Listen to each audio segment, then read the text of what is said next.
Hi guys! Welcome back sa aming YouTube channel. For today's video, ito po yung kaganapan ng kasal ng aking sister-in-law. Kasi ito po ay madiling araw na guys. Ikakasal na po sila mamayang umaga, 8 o'clock ng umaga. Ngayon ay nakatuka kami sa paghihiwa ni husband ng karne. Kami-kami lang din guys ang magluluto. Puyat na din po yung ibang tao, kaya kami-kami na lang. Ganito po yung kaganapan dito sa aming probinsya guys pag may ikakasal. Man!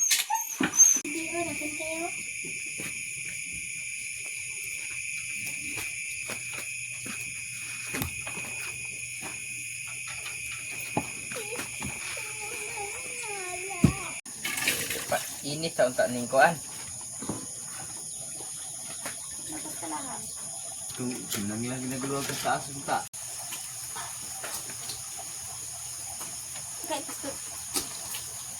Ganito kasi pag yung bride guys, tingnan nyo, nagluluto pa siya kahit ikakasal na siya mamayang umaga. Tutulong pa rin siya, no choice na kasi guys, kami-kami lang yung nagluluto. Ito na po, fast forward, umaga na, nagme-makeup na sila, nag-iigi na, pupunta na po sila ng simbahan. Kasi po, ang kasal po nila 8 o'clock po ng umaga, kailangan nandun na po sila. Bali ano guys, 14 po sila lahat na couple na ikakasal sa simbahan. Hindi lang po silang dalawa ang ikakasal guys, marami po sila. Ito po yung si Inday, yung naka-white, siya po yung bunso nilang anak. Ito na po, fast forward, nandito na po sila sa simbahan, lakad-lakad, papasok ng simbahan, kasi ikakasal na po sila ng pangalawang beses. Yung unang kasal nila guys ay sa mayor lang po, tapos ngayon sa simbahan.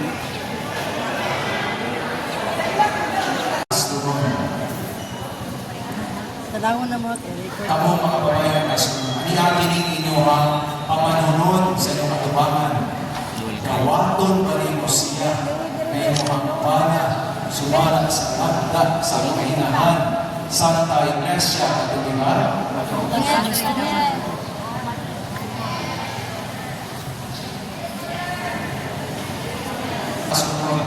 Anihagining sa inyong katubangan at inyong pangasaunon. Nawaton pa rin mo siya na inyong asawa sumala sa lagda sa kahinahan Santa Iglesia. Waton. Join inyong balikon pagsulti.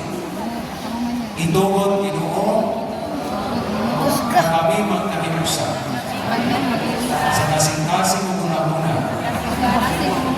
Sukal darman daw. Bisa kung sa'yo kahingabo. Maayong ugaw-ugaw. Sa kahawagaway o kapitos. Sa sakit o sa maayong panglawas. Hangod ang kamatayon o bulag.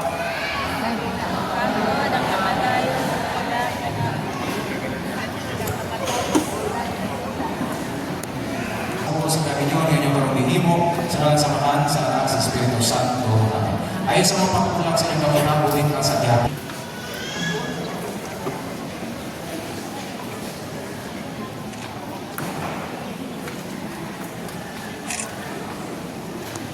Pagpuyo sa kinabuhing milyo.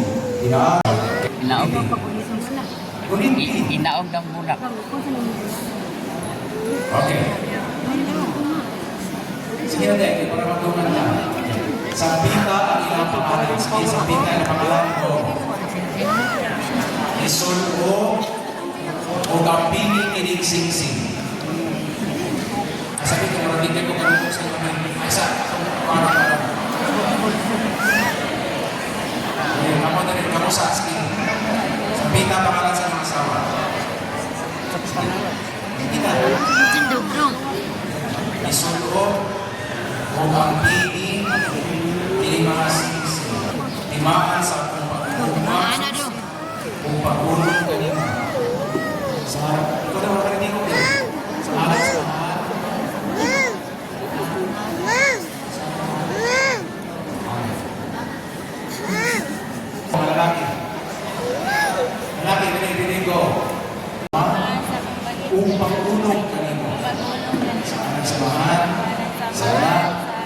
Espiritu Santo. Naroon ba ang mga aras ninyo? Malaking ba ang aras? Ako niya, estimate sa mga nila.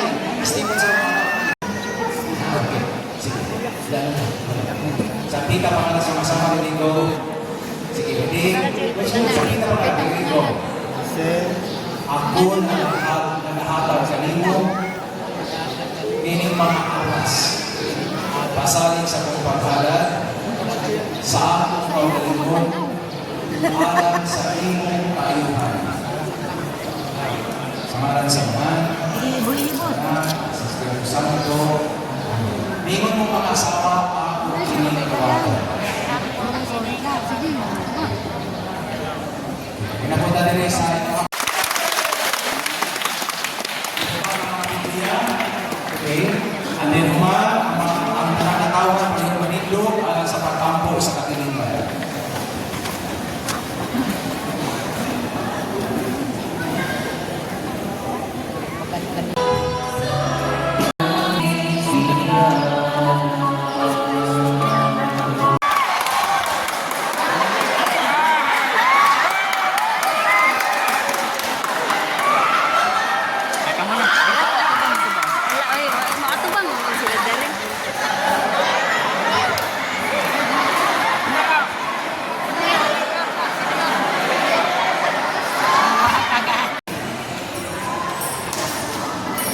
Smile! Yeah, smile yeah.